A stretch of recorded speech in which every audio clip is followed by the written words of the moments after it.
Hello, ladies and gentlemen. My name is Kurt, and welcome back to Far Lands or Bust.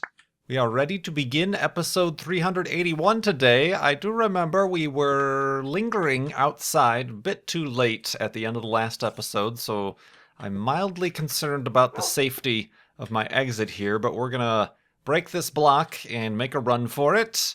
In 3, 2, 1, go. Oh god. There was more of a jump. Oh yeah, that's why I'm a little bit worried. Hello guys, how are you? Let's get away from Wolfie. There's also a spoiler nearby. See, people always say creepers don't make noises, but they do. You can hear their footprints, and you can hear them die. But yeah, we're back in Far Lands or Bust. Episode 381, as I have already mentioned, it is Monday, July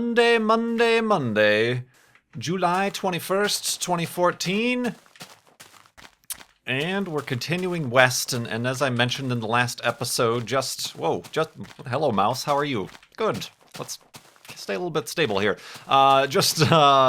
Yesterday, and technically today, was the 45th anniversary of the Apollo 11 mission, the first steps on the moon. Technically, if going by UTC time, the first step took place on the 21st today. I've been watching some Twitter feeds are very cool in that they republish the timeline as it was happening. As you know, as the hours go by, and right about now, as I'm recording this is about 10:30 a.m. Getting up too early lately. 10:30 a.m. Central Time. They are talking about the preparations for liftoff from the moon and rendezvous with the Columbia capsule with Mike Collins aboard. After having spent... People don't realize how short that EVA was, and if you watch that video I linked in the last episode, or wasn't the episode previous? Anyway, the NASA uploaded the full uncut, unedited, and restored footage of the EVA from the television camera. They were only on the surface like 2 hours, 2.5 hours. I suppose from hatch open to hatch closure. A really short amount of time for that first spacewalk on the moon. Obviously, they wanted to get in and out pretty quick to make sure things worked. They got their samples right away and wanted to get out of there for safety's sake. They did not want to linger, but then actually they camped out. Aldrin and Armstrong slept, although I think the stories say they didn't sleep that much, but they slept in the LEM before the next morning, lifting off the surface and heading back to the command module. So yeah, it's really short time. Another creeper. What are you doing out here, guy? This generated land wasn't even generated yet. Things are very suspicious. Suspicious indeed. But yeah, so I guess today be kind of closer to the official day of the official time for the anniversary, the 45th anniversary, and there are actually, I noticed this, but I failed to mention it last week, because it was pretty last minute. Sometimes, I've mentioned these NASA socials before, these NASA socials, these Twitter, these social media invitations that NASA puts on, like the one I went to for the Juno spacecraft launch, and also the SpaceX launch event, but they do these kind of smaller non-launch events, and they are generally kind of last minute, so they are kind of best for local people.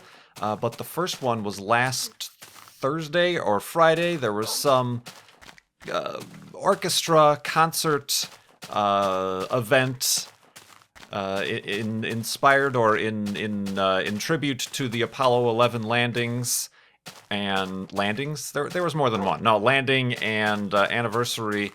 And before that, there was a panel, a talk with Buzz Aldrin and a few other NASA people. I think also the NASA administrator was there as well. And they They put up on nasa.gov/social is the landing page to look at upcoming NASA social events and registration opportunities. They put it up on there to register, and I think 25 people were chosen. And like I said, they only put that up registration was less than a 12-hour window on one day, and it was really last minute. It was late last week that they opened up the registration. But then also this morning, there was an event at Kennedy Space Center in Florida. Another, I think, 25 people or so through the NASA social website could register. But it was the renaming of the operations and checkout facility at Kennedy Space Center is being renamed to the Neil Armstrong. The building is being renamed. And Mike Collins, Buzz Aldrin, and... oh god, the name escapes me. It was escaping me this morning as well when I was trying to think. Jim Lovell, the commander of Apollo 8, and of course Apollo 13 were on hand, and it was kind of a renaming ceremony and kind of another kind of panel thing, and they invited NASA social attendees, and I've seen in my feed a bunch of pictures and stuff of the astronauts, and kind of cool stuff. So you always kind of want to keep an eye on that. You kind of think about it, I'm like, that would have been really cool to register for, and then you get to have audience with two, or well, I guess in that case, one man who has walked on the moon, and then the other two who have flown to the moon. That would be pretty cool, but for somebody from Illinois, I'm not sure such last-minute travel to Florida would probably not be worth it, so those sorts of things are best suited for, I believe, probably local participants who can simply drive there for the day event and then enjoy as they will, but then the multi-day, the launch NASA socials tend to be a little bit more worth it for a trip, for a travel. But thought that was just kind of cool. Thought I'd mention that for those of you who simply haven't heard enough of space and Apollo and NASA social stuff from old KurtJMac here. But I forgot to mention that we are obviously still raising money for Child's Play charity over at farlandsorbust.com, and we're at $7,235 raised this season, season 5 of Far Lands or Bust. Boosh, get wrecked, and leave no chops. Leave no chops. So yeah, over at farlandsorbust.com, you can keep donating to Child's Play charity and get that amount higher, and keep me walking to the Farlands, and perhaps even ask a question to be answered in a future episode of Far Lands or Bust. Indeed. What else did I want to talk about? Yeah, my schedule is all screwy. Like my sleep schedule, like I said, it's 10:30 in the AM here. I actually woke up at like 7 and had coffee and have been up since then, but didn't eat breakfast until just before recording. I'm finding that I'm not very hungry in the morning. Like, at all. I don't think I've ever actually woken up hungry. But for whatever reason, well, the reason that it's kind of a tradition, or it's just the time to eat is, eat breakfast in the morning, even if you're not hungry. And so I've been kind of either omitting breakfast entirely, or having just a very, very, very light breakfast, or delaying it as I have here today. And I find I don't get those mid-afternoon hunger shakes, the pre-lunch. I'm not sure how many of you experience this, but where you don't really feel hungry in your stomach, but you just get like the low blood sugar, I suppose, is the medical reasoning behind it. I'm not sure. I'm not diabetic or anything, so it's not like that. But you get the hunger shakes, and that by skipping out on the breakfast, it seems to be lessening that effect. At first, I thought that was like the coffee, but I think it was just the perhaps eating when you're not actually hungry after waking up from sleeping, and then like the body feels the void of that food suddenly, and then it's like, I need more of that constant caloric energy to sustain my bodily functions. I don't know, but that was just A weird random thing that you probably really didn't need to know about here in Far Lands or Busts. Ooh, this is interesting. Excuse me, coming through. I just was trying to make safe passage. There we go. And then let's... I'm looking for a place to make an elevated hidey hole. I guess this one will be kind of elevated and inconspicuously hidden. Let's go... Whoop, boop, beep, pop. And a boop, beep. Let's go to sleep, and perhaps we will have more of... less of a random, what am I thinking about right this moment? I know. Breakfast. And we'll have more of an organized conversation in the morning.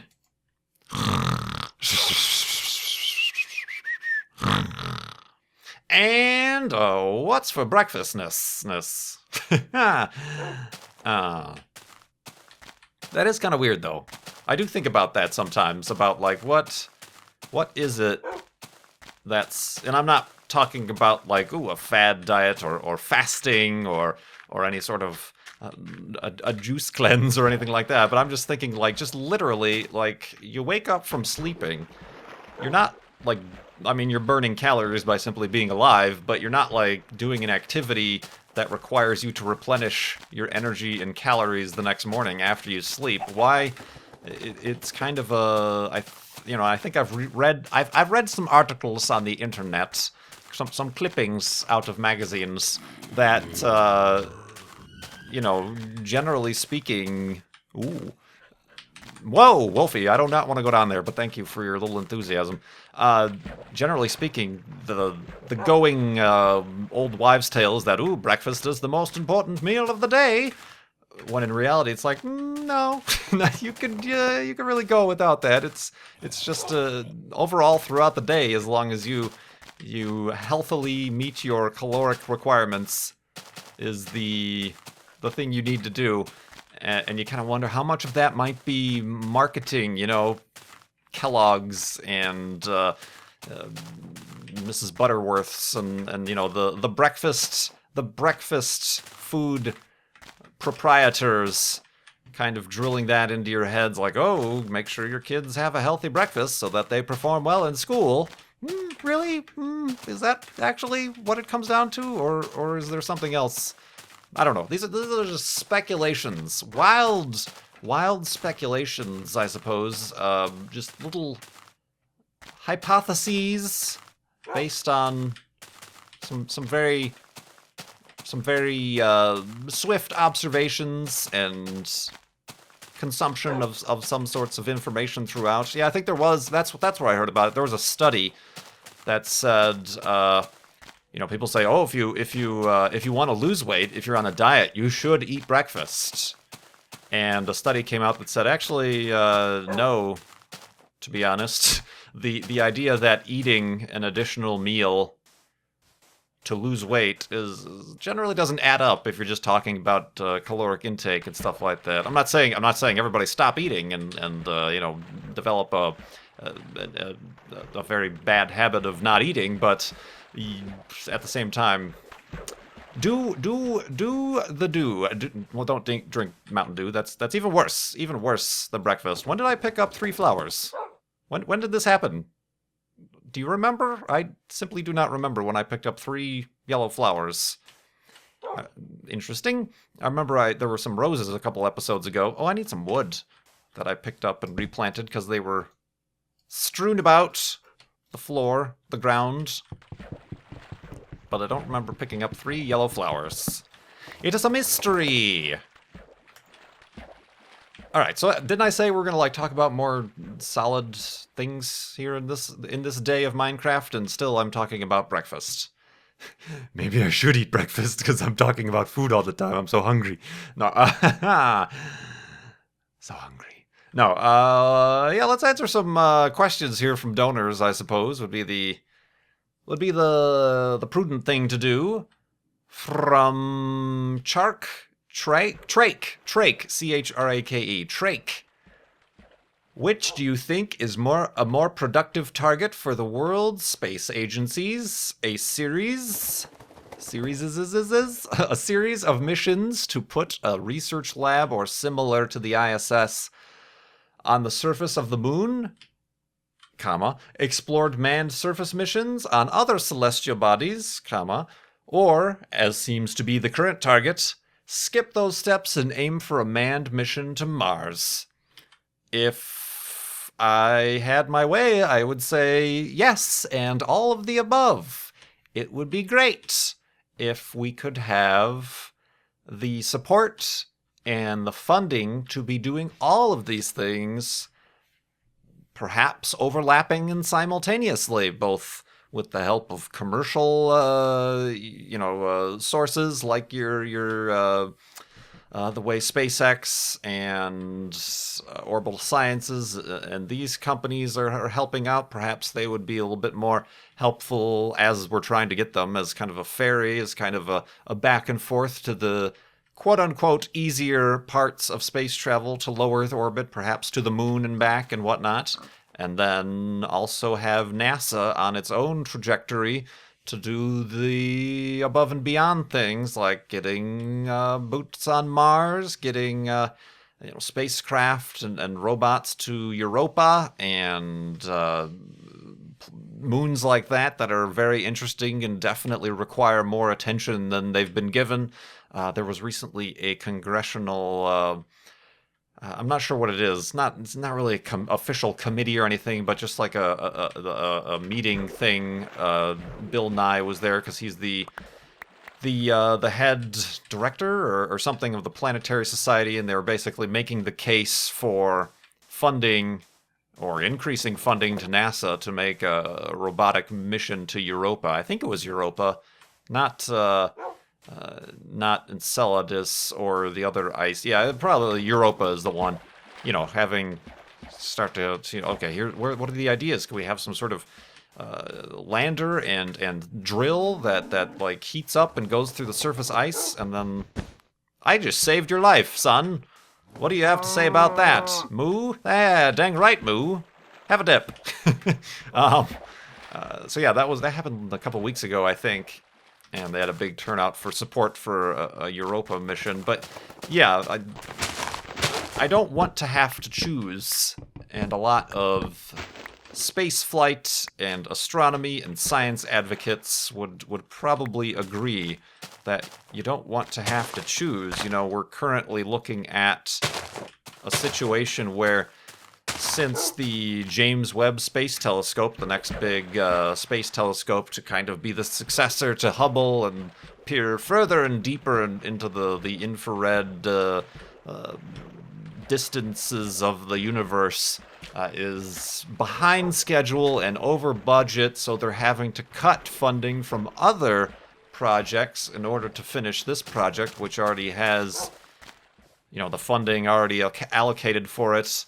And you're seeing these grand visions for the SLS and the asteroid redirect mission, but the funding isn't there, and that is the main argument. Isn't so much for it's not really a worthwhile project. It's like, well, it would be if you would like actually put your foot down and fund it. There's a whole campaign called Penny for NASA.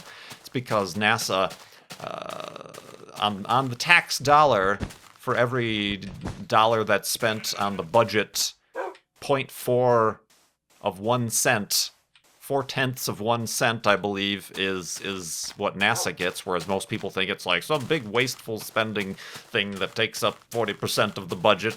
No, that's the defense budget that you're talking about. But yeah, the going kind of rally call is a penny for NASA. It's like a little like, please, sir, may I have some more? Just instead of 4/10 of a penny, maybe just a full penny, and the things they would be able to do. All of these missions, even with that, because you think about it, but that barely half of a penny gets us the rovers on Mars, gets us Cassini and Juno, and the spacecraft orbiting the sun and observing the sun, and all the solar arrays, and all these other, the International Space Station, the astronauts up there, the program to fund and help get the SpaceX and other private companies up and running with their manned capsules. Not to mention also they have underwater, there's a project called Nemo, Neemo, which is basically like an underwater space station.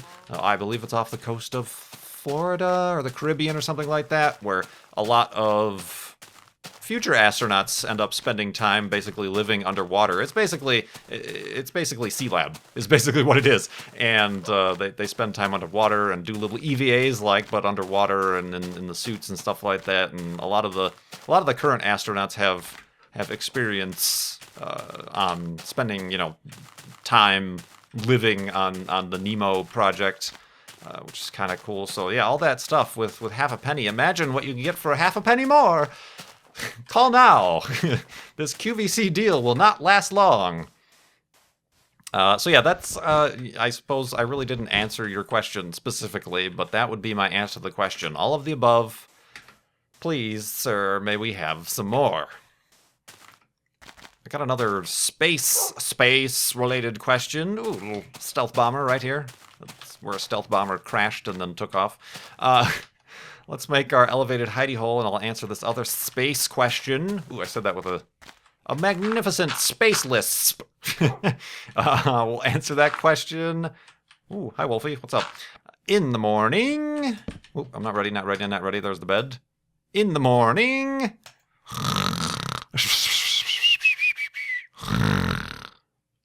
And awakeness. Woof. No, we still have to get that pork that we were so desperately looking for earlier. This one, this question did not leave their name with the donation, but what are your thoughts? What are your thoughts on terraforming?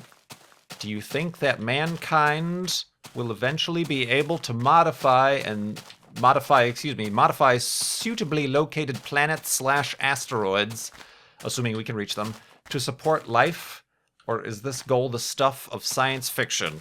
Well, by definition, terraforming would not be possible on asteroids, simply because asteroids are too small and don't have enough gravity to maintain an atmosphere, even if we were there pumping an atmosphere into it.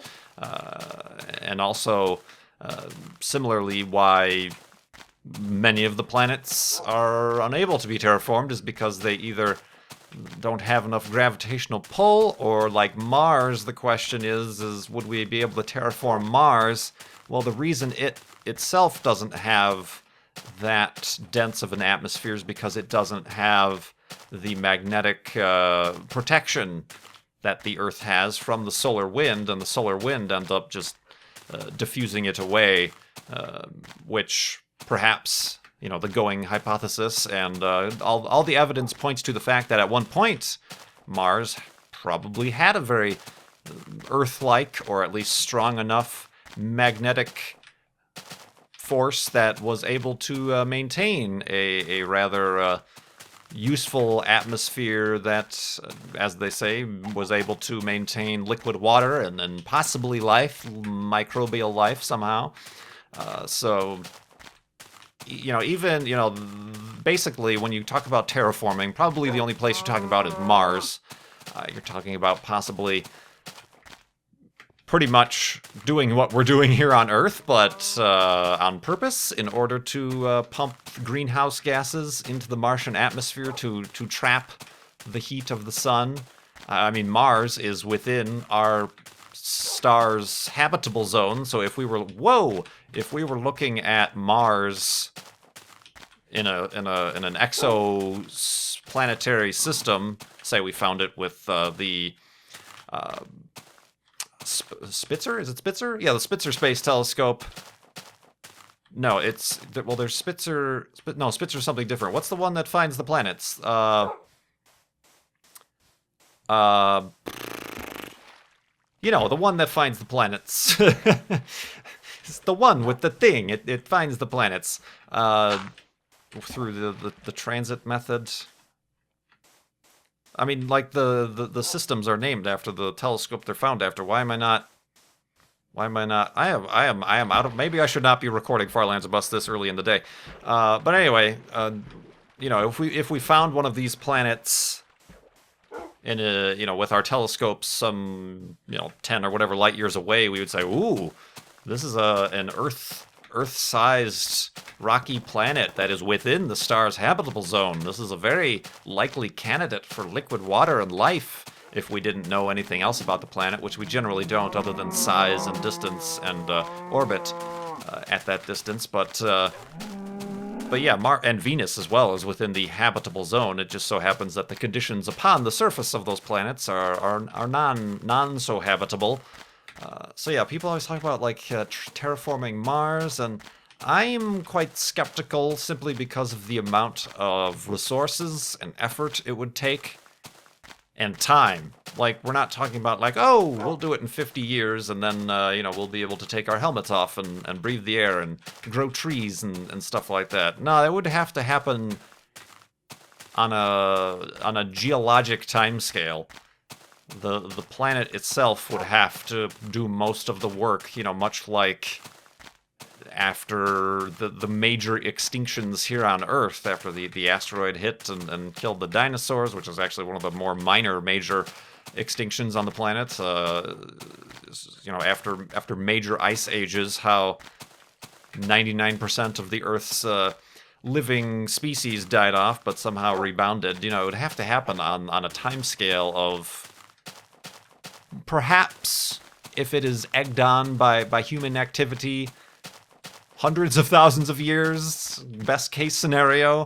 On Earth and in historical time, it has taken millions and millions of years. So yeah, I don't see that as a probable way to find another place to live.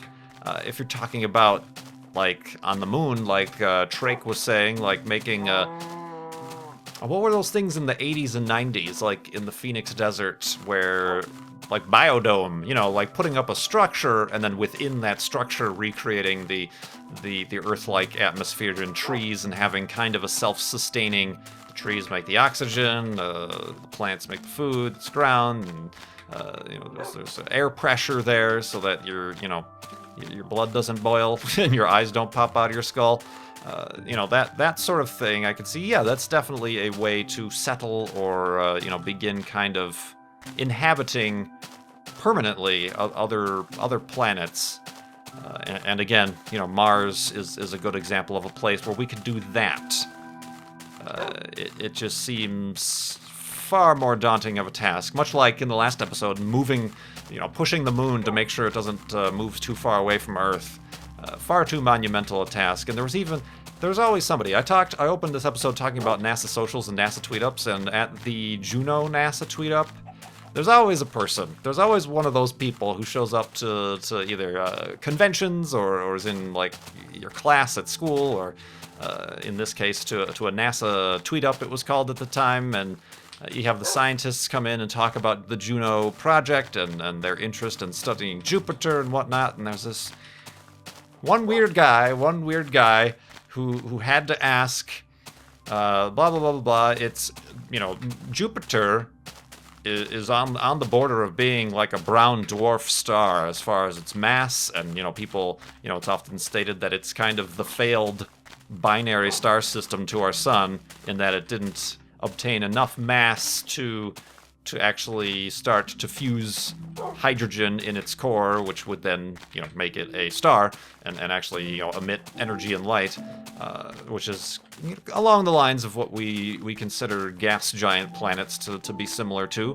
And we're having very serious discussions with these scientists and these engineers making the Juno mission, talking about studying the atmosphere and like actual science stuff. And this guy has to ask,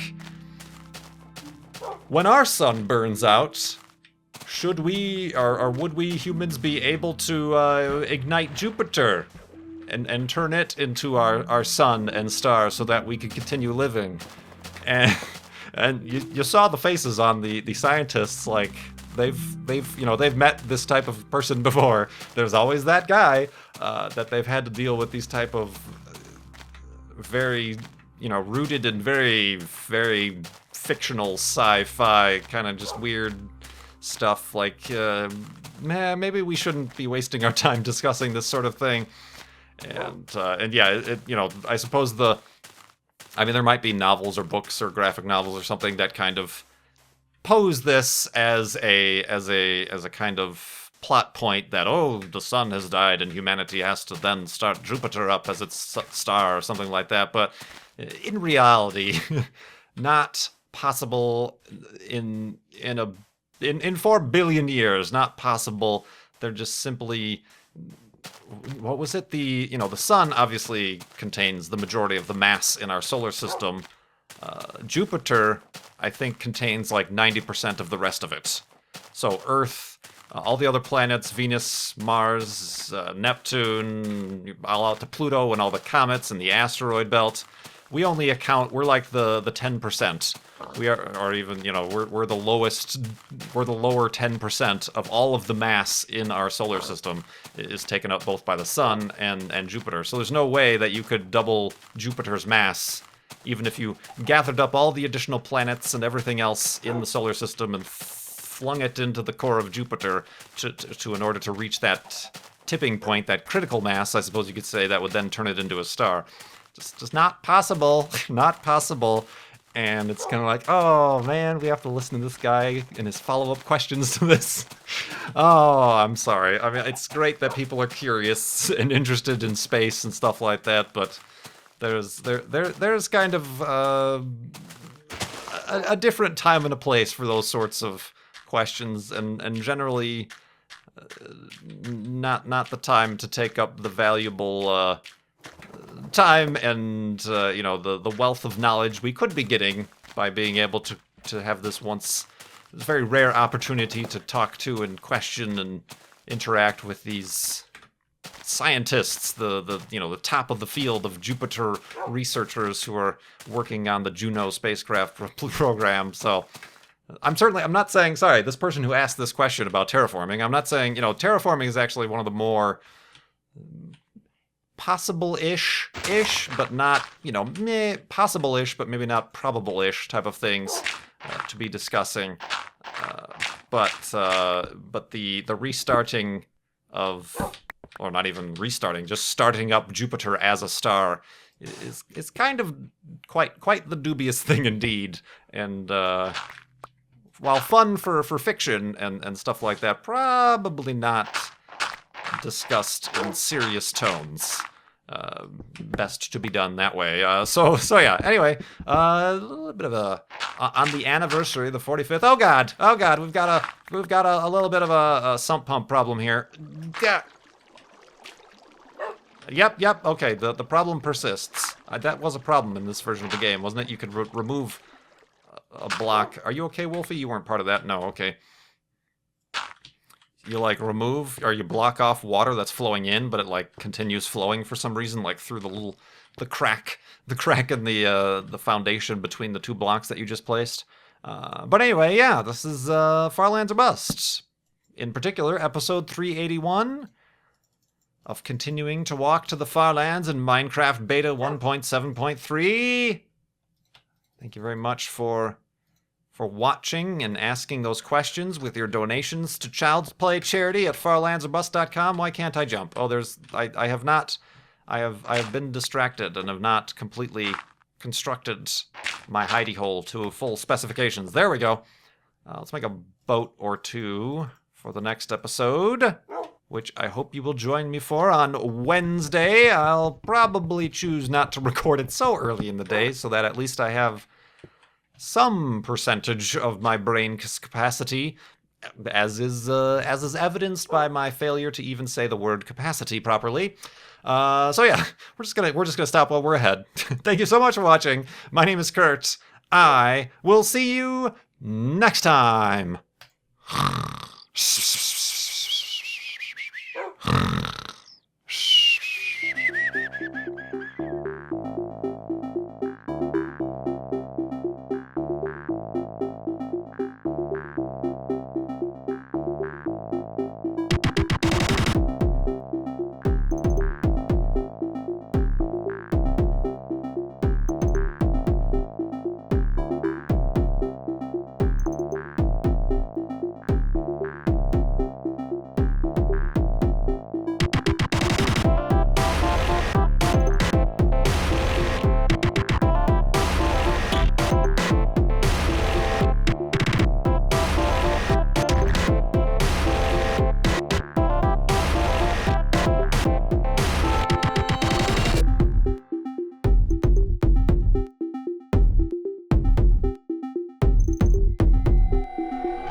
拿下烧烧